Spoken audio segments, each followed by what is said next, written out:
Hey everyone, if you're looking for a Soapmaker 3 tutorial, I hope to help you with that. My name is Tammy. I'm the owner of Walnut Creek Bath Boutique. I have been on Soapmaker for about 3.5 years now, and I feel like I have a fairly decent grasp of how to use the program. Now, I am by no means saying I am an expert. I don't know everything, and I still learn a lot. Your best source of information is going to be that Facebook group, but to get you started, to help you, I just thought I would go and show you my software, show you my program and how I use it. And if that helps you, then I'm tickled. If you have any questions, feel free to leave them in the comments below. If you have anything that I missed or a better way of doing something, feel free to leave that in the comments too. Like I said, I still learn all the time. I learn all the time from the Facebook group, so definitely join and be active in that. You'll learn a lot. But yeah, if you like this sort of video, go ahead and give me a thumbs up. Share on your social media so other people can find it, and subscribe. I will hope to do everything I can to help you, and if you have anything in particular you need to know, let me know and I will do what I can to bring a video to you for that. So let's get on with the videos. Again, thanks for watching, and I will see you on the other side. Okay, I have my coffee, I have my glasses. We're gonna dive right in. So the very first thing when you open up Soapmaker 3 is you may have some pop-up boxes that come up automatically. Go ahead and close all those out. We're not gonna mess with those right now. We're really gonna focus on your preferences. So up here to the top left is your preferences. Your general tab is basically all of your reminders and warnings that's going to pop up while you're in the system. I would recommend leaving all of those checked and just come back in 3 or 4 months, uncheck a couple here or there, maybe every 4, 5, 6 months, come back in here and uncheck some boxes if you feel like you don't need a reminder for a certain thing, or you don't want that daily tip anymore, different things like that. We're going to move past this. It's pretty self-explanatory. Okay, bar soap, sodium soap. So this is your defaults. It doesn't mean that you're stuck with this. If in the middle of the recipe you decide that you want to input your ingredients in as grams, go for it. You can. This is just to make the clicks fewer when you're in the program working, because this is your defaults. So the fewer clicks, the more the happier you are with a program, and the more efficient you are with a program. So again, don't feel like you have to get this just right. You can always come back here and make some tweaks to it. I have, certainly. So for bar soaps, I usually do weigh out everything in ounces. My recipe volume I want in ounces. My bar size is ounce, and my number of bars, I don't do that. I usually just do about 5 because I adjust that on every recipe. And we'll talk about that when we're into that part of the program. So my regular bar size is about 5 ounces, anywhere from 4.5 to 5.5 or so. I usually do a 5% lye discount, which is the same thing as super fatting, which can be a little bit confusing. But just know it's basically a different term for super fatting. So if you do a 5 or 6 or 7% super fat, put that number here and we're good to go. Your waste allowance, this is something I've never really been very particular about, and I probably should really do better note taking and input the better information here. I think I may have just left it at 15. I'm not sure what it started with. Expected shrinkage during cure, it may be less than 15 for me now because I do use a steeper water discount than I did when I first started Soapmaker. So again, I haven't taken the time to really weigh my bars and try to figure out the percentage of shrinkage, but maybe something I should do. But it's not a make or break. It's not like you can't use the system if you're not using everything that it's giving you or allowing you to use. It's a great program, but it's very robust. So if that's beyond what you're willing to too much going on, in the beginning, so just leave it well enough alone, and you can always come back here and make your changes then. Again, these are just defaults. My water to lye ratio is usually 2, so that's what I have. You can do, you know, your solution strength. Discount from suggested, I really don't know what that means, so I just left that alone. If I use a premix lye, which sometimes I do, premix my lye water, you know, 1 to 1.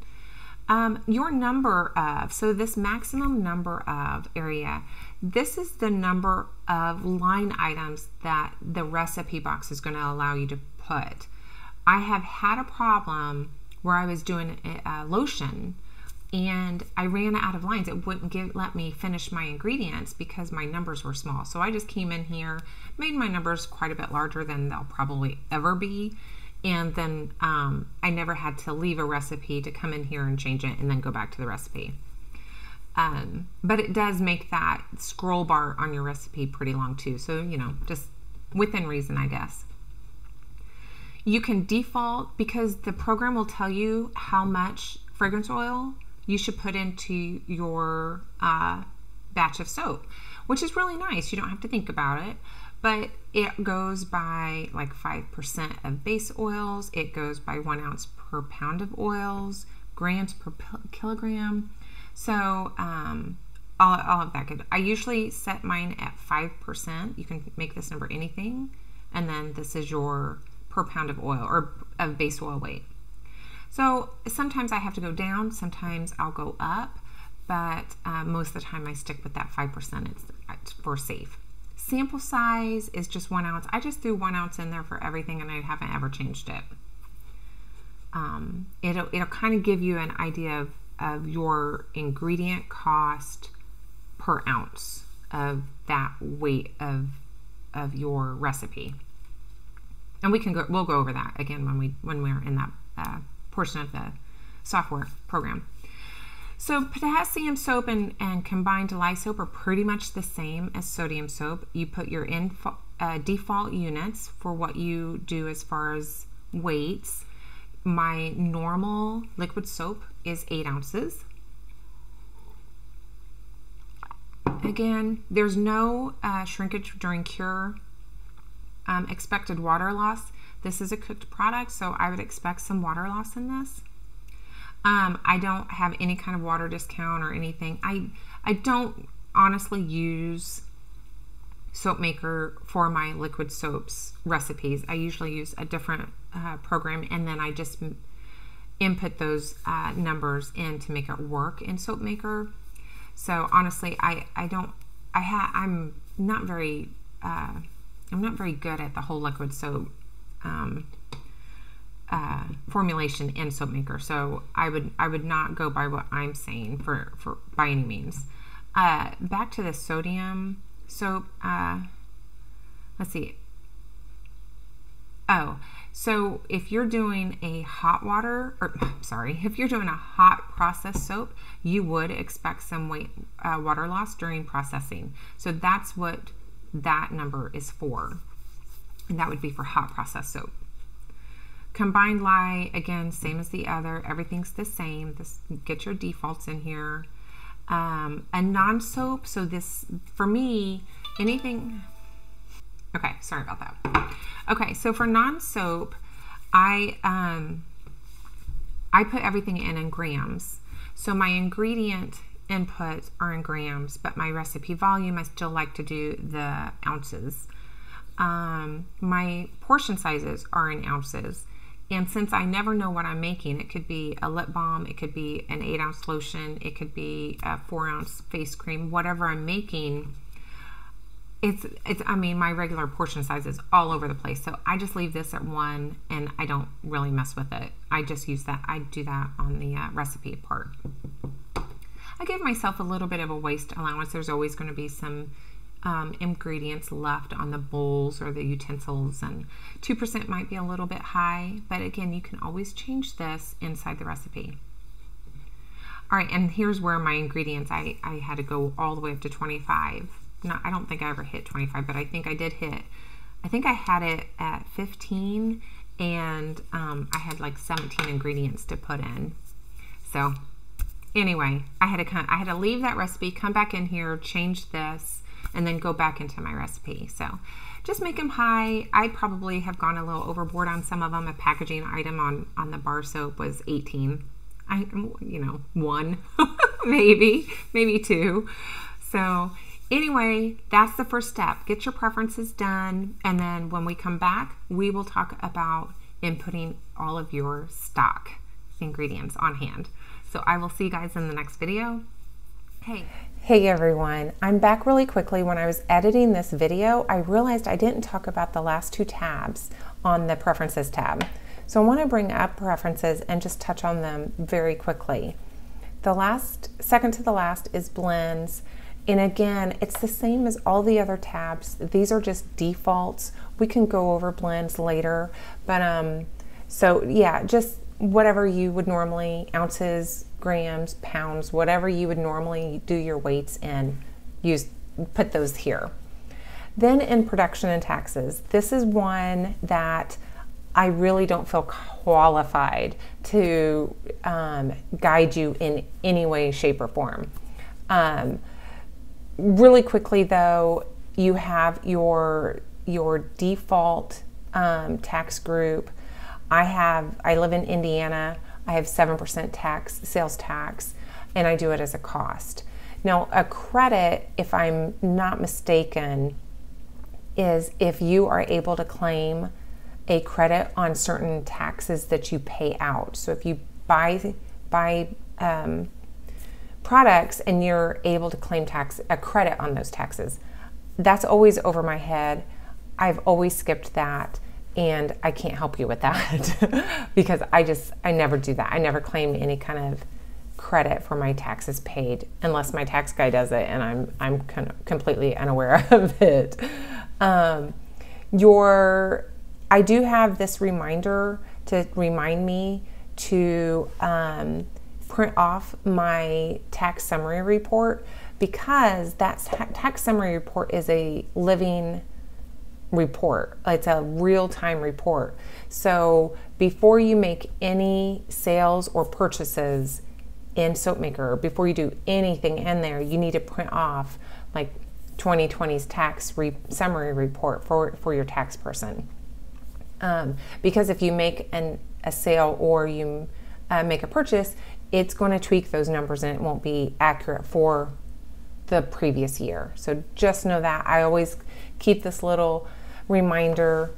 I don't usually have to remember it now, but the first couple years I did. This is something that you and your tax guy I keep saying tax guy, you and your tax professional should decide on how you want to do your taxes and then stick with it and don't change it after that.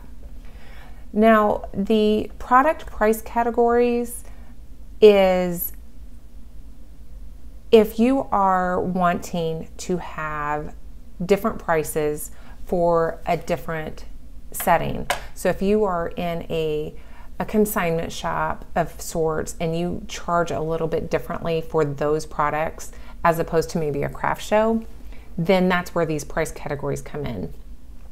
At one point, I have a Shopify website, and at one point I was charging a little bit more for my products on that website because the hosting fees and the free shipping and all of that really does eat into your profit. So there was a point in time where I would charge a little bit more for those products than I do, like say at a craft show. And I still do that somewhat, but I don't necessarily have to have a price category. I can show you that in another video, but you can list all the prices of all of your products so that when you're doing a sale, you can just like fill prices and they drop in. That's great. But what I do like about this is every month when I'm doing my statements, I can drill down on consignment and I can see all my sales that I've made separate from my retail, because I don't collect and remit taxes for those, and I do on everything else I sell. So I really like being able to have those two different reports, and that's why I really like having different price categories for the webs or the software here. So enter a new, you just You just type it in and hit OK. It's a 10 character maximum still, but just enter that in and you should be good to go. This adjust item cost down here, this is, everybody's different, and there is no right, like most things in Soapmaker 3, there is no right or wrong answer. You either want your taxes and shipping and handling spread out over every purchase you make on that one purchase, like one supplier purchase. If you're buying, 20 different fragrance oils, and you're maybe buying a mold, and you're maybe buying a wire cutter, or whatever, any taxes or shipping and handling that's on that order can be dispersed between all of those products.